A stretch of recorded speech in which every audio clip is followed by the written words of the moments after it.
और अब एक परवरिश टिप।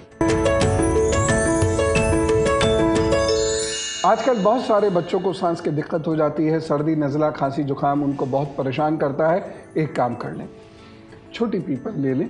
छोटी पीपल को गुनगुने जल के साथ दिन में 2 बार ले लिया कीजिएगा। इससे बच्चों को बहुत लाभ होगा। दूसरी एक और चीज़ भी आप कर सकते हैं, कोई नेज़ल ड्रॉप आती हैं, डॉक्टर साहब बता देंगे, उसका सेवन भी बच्चों को करा सकते हैं।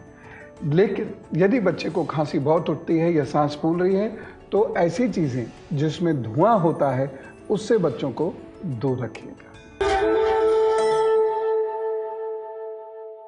ये है एबीपी न्यूज़, आपको रखे आगे।